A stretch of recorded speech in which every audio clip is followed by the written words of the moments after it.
It started the morning I drove up to check on the empty lot I'd bought just 3 months earlier, right where my private property no trespassing sign had been. Stood a brand new metal post with a fresh HOA notice stapled across it. Community property under HOA authority. I blinked, thinking maybe I was on the wrong street. Nope, my lot. My name is on the deed. The HOA had decided, without telling me, that my property now belonged to the community. Within hours, neighbors were told they could walk their dogs, dump yard waste, and even host events there. I didn't argue. I didn't post online. I just smiled, grabbed my truck, and tore that sign down with my own two hands because if they thought I was going to surrender what I legally owned, they picked the wrong homeowner to mess with. I bought the half-acre lot right next to my house, an open patch that used to be part of a failed housing extension. The developer had gone bankrupt years ago, and after a long auction process, I got it legally title, deed, and county approval all in hand. My plan was simple: build a detached garage and workshop where I could restore classic cars, my weekend passion. The HOA board had always been nosy, but I'd kept my distance. I paid dues on time, mowed my lawn, and followed every rule. That changed the moment they realized the lot I bought was once marked as future park space on an old development plan, even though the developer's bankruptcy voided that designation. Some on the board, especially the president, Linda Morton, refused to accept it. She called it the community's green space. I called it my property. The tension started quietly. Little notes in my mailbox: please reconsider developing the lot. It belongs to everyone. Then came emails warning me not to disturb community harmony. I ignored them, thinking they'd get over it. But when I found that community property sign on my land, I knew this wasn't a misunderstanding. It was a power grab. The next HOA meeting was packed, not because of a pool repair or landscaping update, but because Linda had made my property the headline agenda item. She stood there, papers in hand, pretending to clarify community boundaries. This lot, she said confidently, pointing to a projector map, was originally zoned as shared green space. We must preserve the intent of our neighborhood's vision. I raised my hand. Linda, that's a 2007 map. The developer forfeited the land when the project failed. I bought it legally from the county auction. She smiled, the kind of smile that says, "You might be right, but I'll still ruin you anyway." Well, she said, our HOA covenants allow us to reclaim land that serves community function, and since you haven't built anything yet, it's technically unoccupied. I laughed quietly at first, then out loud. You're saying the HOA can just take someone's property because you like it? She didn't flinch. If it benefits the neighborhood. Yes. The room went silent. That night, I went home, checked my security cameras, and sure enough, caught two HOA board members posting that community property sign at 11:43 p.m. I filed a police report, then sent an email to the county property office attaching my footage, but the HOA didn't stop there. 2 days later, I got a notice saying unauthorized construction planned on community property. Cease and desist immediately. No construction had even started. They were trying to scare me off before I could break ground. So I did the opposite. That weekend, I called my contractor. By Monday morning, heavy machinery rolled in. The sound of excavators echoed through the cul-de-sac, and within an hour, Linda stormed out of her house, waving papers. "You're trespassing," she screamed, "on my own land." I shot back, "I have every permit." Indeed, she threatened to call the sheriff.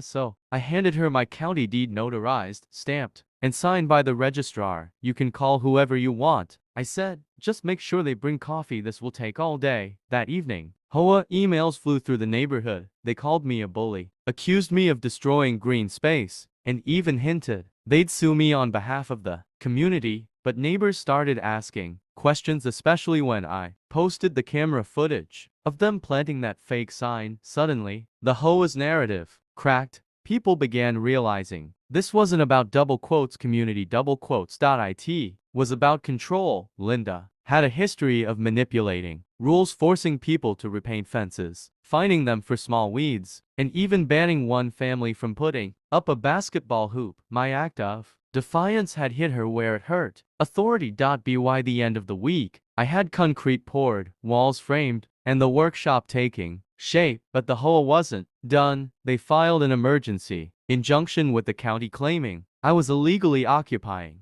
HOA property. For a moment, I felt the weight of it, the stress. The idea that they could actually drag me into court. But when I got to the county hearing, the clerk nearly laughed. "Sir, they don't even have standing," she said. "Your deed supersedes any HOA map." Case dismissed. The HOA lost their injunction, but Linda refused to back down. 2 days later, I woke up to find orange violation tags taped to my fence posts everywhere. HOA fine $250 per day. Unauthorized construction. She was fining me $250 per day. Even after the court dismissal.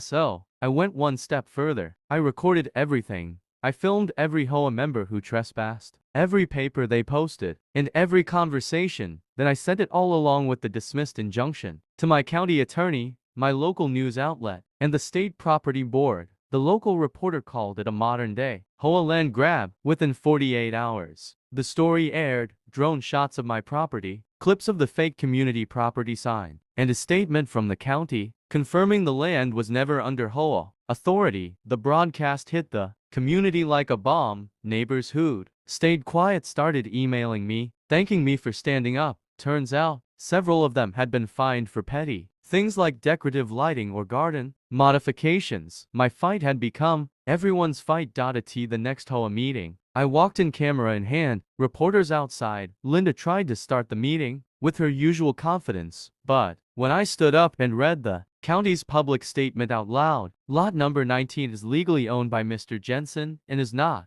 nor has it ever been, HOA property, the room erupted in applause. Linda's face went pale. The secretary resigned on the spot. To board members followed. Within a week, Linda herself stepped down for personal reasons. I finished my workshop a month later. Red steel siding, glass panel doors, and motion lights, and right out front, I mounted that community property sign on a post but changed the text to read, "Private property built by the community's nightmare." Months passed. The workshop became more than just a garage. It became a symbol. Neighbors stopped by often, not just to see the cars I restored, but to talk about how they'd been too afraid to challenge the HOA for years. I started attending board meetings not as a troublemaker, but as a voice of accountability. We voted in a new president, someone level-headed, practical, and fair. The bylaws were revised, fines required justification, and property disputes were removed from HOA jurisdiction unless verified by county records. As for Linda, she tried to sue me for defamation after the news story aired. Her case was dismissed within a week. The county cited frivolous and retaliatory intent. But honestly, I didn't celebrate, because deep down, I realized most HOAs start with good intentions. It's the people in power who twist them into personal empires. This whole ordeal taught me something vital. When you don't stand up to bullies, they start believing they're the law. And sometimes, the only way to protect what's yours is to build something they can't tear down. Not just walls or fences, but courage, proof, and truth. Now, every time I step into that workshop, smell the oil, hear the hum of the engine, see the sunlight hit the metal, I remember that community property sign, and I smile, because it reminds me of the day I stopped asking for permission and started taking back what was mine.